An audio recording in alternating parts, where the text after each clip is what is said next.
હું 7 દિવસ પહેલાં અમે મારા બધા ભાઈઓ ભત્રીજો બધાએ લગભગ 100 જણાને મિટિંગ કરી હતી. ત્યારે કંપનીના અધિકારી પોલીસ સાથે મિટિંગ કરીને ગયો હતો અને મિટિંગમાં થોડીક માંગણી બેયની સંતોષકારક ન થઈ એટલે એ મિટિંગ માન્ય ન રાખ્યું અને હું બીજે દી બોમ્બઈ ગયો. 3 દી બોમ્બઈ સારવાર માટે મારે દર 20 દીએ જે ડોઝ લેવાનો હોય એટલે બોમ્બેથી આવી અને 2 દિવસ થયા હું આ જ કામમાં અને અહીંના અમારા બધા ભાઈઓ ભત્રીજા યારે કોન્ટેક્ટમાં રહી અને 2 મુદ્દા હતા, એક પાણીના અને આના. એમના મુખ્યમંત્રી હર્ષભાઈ બે અધિકારી યારે એમને મિટિંગ થઈ, અહીંથી કલેક્ટરને બધાને બોલાવ્યા હતા અને એ રજૂઆતના આધારે 2 દી અહીંયા રોકાણ હતો અને આ 6ઠા દીએ હું આજે અહીંયા આવ્યો અને એ મારું ગામ છે, એમનો ઉકળાટ હોય એના હું ભેગો હોય.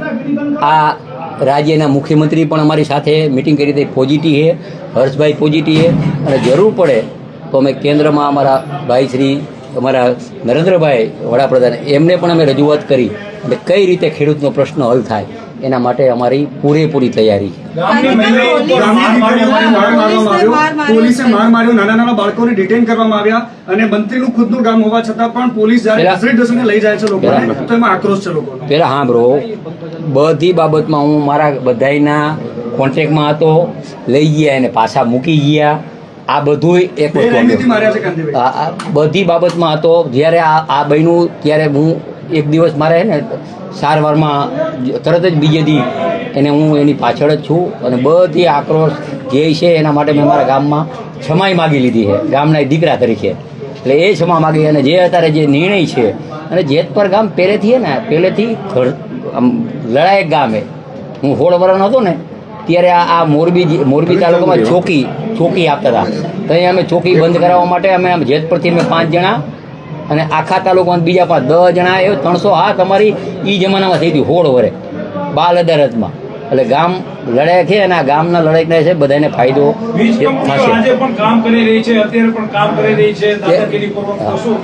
એ અમે કરશી હવે અત્યારે બેહીને બધું કરશી.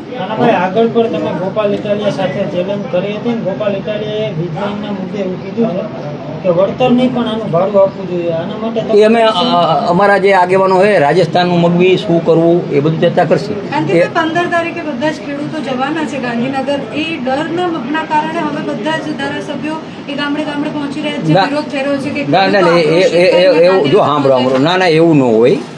2 વસ્તુ હોય, બધાને હક હોય ખેડૂતને રજૂઆત કરવાનો અને વિરોધ પક્ષને પણ વિરોધ કરવાનો હક હોય.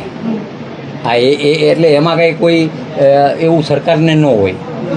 અમારી ફરજમાં આવે, તમામ ધારાસભ્યની ફરજમાં આવે. મેં કેમ કીધું હું 2 દિવસ અહીંયા ઊભા થઈને બોલ્યા આવીને આ બધા હું કોન્ટેક્ટમાં તો રજૂઆત કરવા માટે મૂળ અંતે તો રજૂઆત આપણે ગાંધીનગર જ કરવાનું હોય.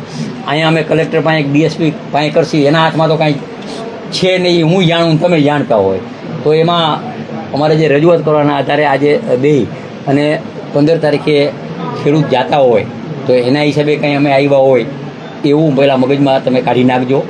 હા, એના માટે અમે જરાય કોઈ અત્યાર સુધીમાં ગામમાં આવીને કોઈ વાત નથી રાખી એવું પણ અમને ગામના લોકોએ કહ્યું. ધારાસભ્યો આસપાસના જે વિસ્તારના છે એ પણ કોઈ અત્યાર સુધીમાં આ લોકોને મળવા તમે પેલા હા જ્યારે માર ખાધી ત્યારે પણ કોઈ ના પેલા હા બ્રો મને હવે અહીંયા અમે આવી કેવી રીતે કોંગ્રેસ વાળા આવી જાય, આમ આદમી વાળા આવી જાય, સાંભળો આવી બરોબર.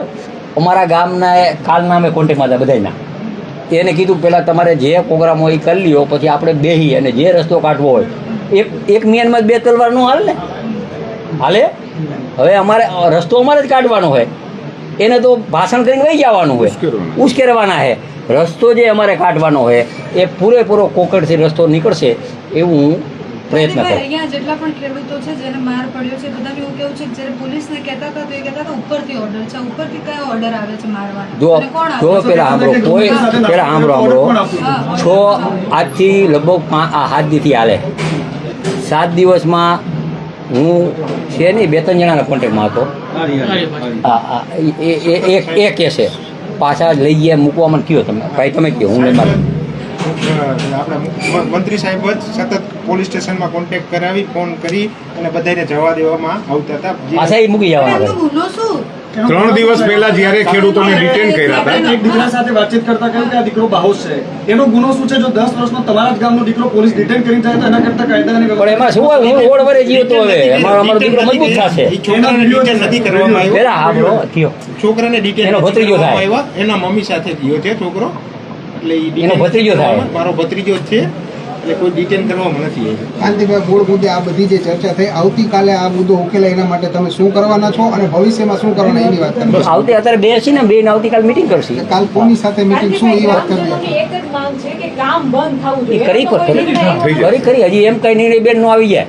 પણ ગ્રામજનો ના ના, એ અમારે ચર્ચા કરવી જોઈએ, પછી કરીને વાત કરી, ટાઈમ લઈ અને વાત કરી, એટલે હજી બે ને બે વાત અત્યારે કર્યા તમે શું નિર્ણય? અત્યારે શું નિર્ણય? કે ને અત્યારે શું અત્યારે અમે બે છીએ, અમે અમારા અને ડેમેજ બધા. કંટ્રોલ કહી રહ્યા, આને મતલબ ડેમેજ કંટ્રોલ કહી શકાય ના ના કે આજે ના ઉગ્ર વિરોધ થઈ ના રહ્યો છે, ના ભાઈ, ડેમેજ કંટ્રોલ હોય જ નહીં અહીંયા કાંઈ. હું અલગ છું, પેલા રાજકીય માણસ નથી ભાઈ, તમે મારો પરિચય નથી.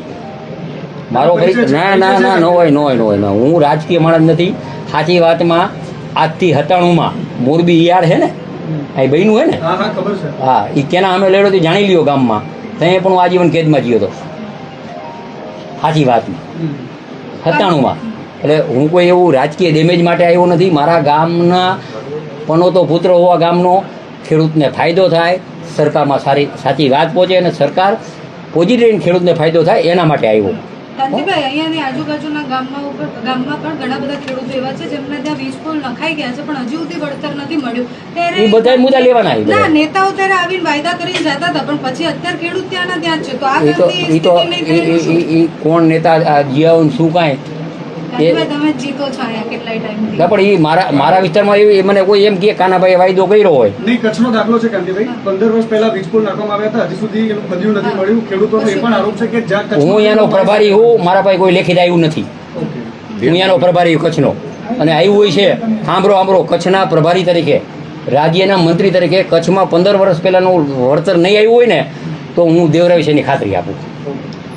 કાંતિભાઈ, અત્યારે ખાલી છેલ્લે હવે એટલી વાત કરી દો કે આ લોકોએ તમને જે રજૂઆત કરી શું છે, આવતીકાલે તમે શું કરવાના છો એ ચોક્કસ. અત્યારે અમે બેસી અમારા ગામના વાત કરી અને કાલે ટાઈમ લઈ કલેક્ટર, એસપી, કંપનીવાળાને બેસી અને કઈ રીતે એનું આયોજન થાય, કઈ રીતે માંગણી છે, શું કાંઈ છે, પછી એ માંગણી સંતોષકારક થઈ જાય ન તો પછી માનો રાજસ્થાનની ડિઝાઇન જે પણ જે છે એનું અમે સરકારમાં રજૂઆત કરશું.